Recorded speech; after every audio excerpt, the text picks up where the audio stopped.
जालना शहरात धारदार शस्त्रांचा साठा जप्त करण्यात चंदनझिरा पोलिसांना यश आले।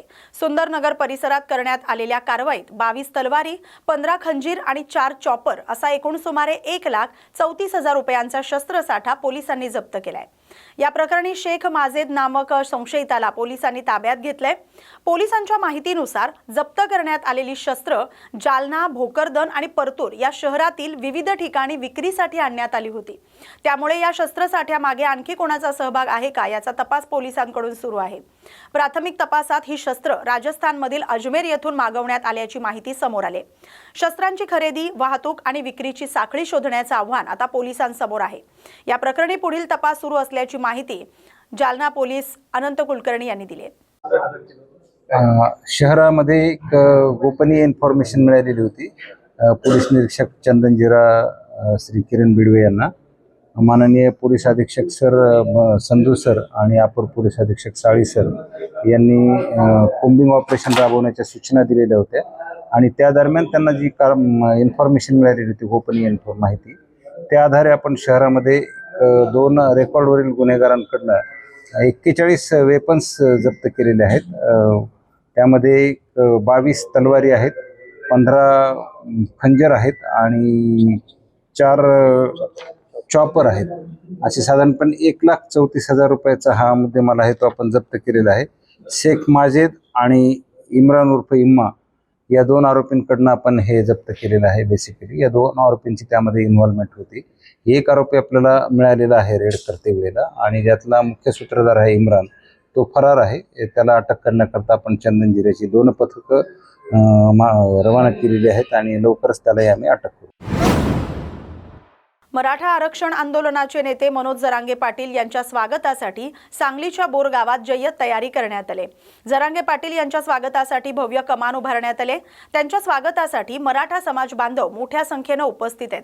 विशेष म्हणजे जरांगे पाटील यांचा ताफा बोरगावात दाखल होताच रस्त्याच्या दोन्ही बाजूंना उभ्या करण्यात आलेल्या जेसीबीच्या सहाय्याने भव्य पुष्पवृष्टी करण्यात येणार आहे। दोन्ही बाजूंनी फुलांचा वर्षाव करून जरांगे पाटील यांचं स्वागत करण्याची तयारी करण्यात आली। वाळवा तालुक्यातील ग्रामीण भागात पहिल्यांदाच अशा पद्धतीने स्वागताची तयारी करण्यात आल्याने बोरगावातील हा सोहळा चर्चेचा विषय ठरलाय।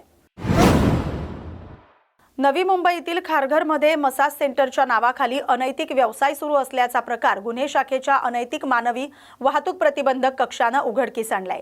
खारघर सेक्टर 7 मधील हिरानंदानी क्रिस्टल प्लाझा येथील ग्रेसफुल टच सलून अँड स्पावर पोलिसांनी कारवाई केली। गुप्त माहितीच्या आधारे पोलिसांनी बनावट ग्राहक पाठवून कारवाई केली। सांकेतिक इशारा मिळताच पोलिसांनी स्पावर छापा टाकत 3 महिलांची सुटका केली। पोलिसांच्या माहितीनुसार स्पाचा मॅनेजर आरिफ अजीज मंसुरी याने बनावट ग्राहक कडून कथित वेश्यागमनासाठी 5,000 रुपये स्वीकारले। या प्रकरणी मॅनेजरसह स्पा मालक आणि अन्य एका व्यक्तीविरोधात खारघर पोलीस ठाण्यात गुन्हा दाखल करण्यात आले। एका आरोपीला अटक करण्यात आले। न्यायालयाने त्याला 11 ऑगस्ट पर्यंत पोलीस कोठडी सुनावली। अन्य आरोपींचा शोध सुरू आहे। पुढील तपास खारघर पोलीस करत आहेत। नवी मुंबईतील वाशी सेक्टर 11 मध्ये कौटुंबिक वादातून आईची हत्या झाल्याची धक्कादायक घटना घडली। अष्टविनायक सोसायटीत 9 ऑगस्ट रोजी सायंकाळी आई आणि मुलामध्ये वाद झाला। पोलिसांच्या प्राथमिक तपासानुसार आई आपल्या पत्नीला पुरेसे महत्त्व देत नसून मुलीची बाजू घेत असल्याच्या कारणावरून मुलाच्या मनात आईबद्दल राग होता आणि याच कारणावरून झालेल्या वादाचं रूपांतर मारहाणीत झालं। मुलाने आईचा गळा आवळल्याचा आणि त्यानंतर तिचं डोकं जमिनीवर आपटल्याचा आरोप आहे। या घटनेत महिलेचा मृत्यू झालाय। घटनेची माहिती मिळताच वाशी पोलिसांनी आरोपी मुलाला अटक केली। या प्रकरणाचा पुढील तपास पोलिसांकडून सुरू आहे। हत्येमागील नेमकी परिस्थिती आणि घटनाक्रम तपासला जातोय। काल दिनांक 9 ऑगस्ट 2026 रोजी संध्याकाळी रविवारी संध्याकाळी 6 ते 9:30च्या दरम्यान एक जुगाव या ठिकाणी राहणारा एक मुलगा आहे, महेश रत्नाकर कदम, वय 43 वर्ष, हा अष्टविनायक सोसायटी या ठिकाणी राहतो।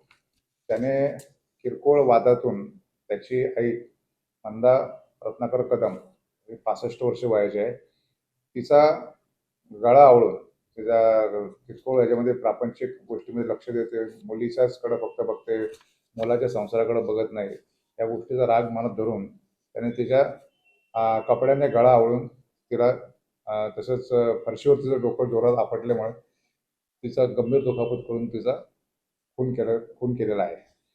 सदर प्रकरणी आम्ही मंदा रत्नाकर कदम यांचे जे जावई आहेत श्री मंगेश देवळेकर हे मानखुर्द येथे राहणार आहेत. त्यांनी तक्रार दिली आणि त्यावरून आम्ही हा गुन्हा दाखल केलेला आहे. गुन्हा क्रमांक आहे 370/26 आणि BNSS कलम 103/1.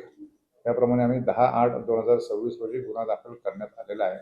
आणि त्यामध्ये जो मयत महिलेचा मुलगा आरोपी महेश रत्नाकर कदम यास आम्ही अटक केलेली आहे गुन्ह्यामध्ये आणि गुन्ह्याचा तपास चालू आहे. आज आरोपीला रिमांडसाठी आम्ही माननीय बेलापूर कोर्ट याच्या न्यायालयात हजर केलं होतं. त्या ठिकाणी आम्हाला 13 तारखेपर्यंत आरोपीचा कस्टडी मिळालेली आहे. पोलीस कोठडी रिमांड मिळालेला आहे आणि गुन्ह्याचा तपास आम्ही करत आहोत. आम्हाला असं दिसतंय की आरोपीचा आणि आईचे संबंधामध्ये थोडासा हे नव्हते, व्यवस्थित नव्हते. जो आरोपी आहे महेश त्याची मिसेस बायको जी आहे ती अंबरनाथ येथे राहण्यासाठी आहे आणि त्या दोघांमध्ये आई आणि मुलामध्ये बायको लांब राहते या कारणावरून त्यांच्यात वाद होता की तिला वाशीत राहायला काय येऊन देत नाही, या गोष्टीवर वाद होता. त्याचप्रमाणे आई जी आहे ती फक्त मुलीचाच जास्त विचार करते आणि मुलाकडे, त्याच्या संसाराकडे कमी लक्ष देते. त्याबद्दल त्याच्या मनात आईबद्दल आकस होता आणि त्याच्यातून त्या दोघांमध्ये नेहमी वादावादी होती. हेच कारणामुळे त्यांचा आज काल रात्री हा प्रकार घडलेला आहे. मिळालेली आहे आरोपीची. आम्ही याचा सखोल तपास करू याच्यामध्ये आणि फॅक्ट काय ते आम्ही तपासू.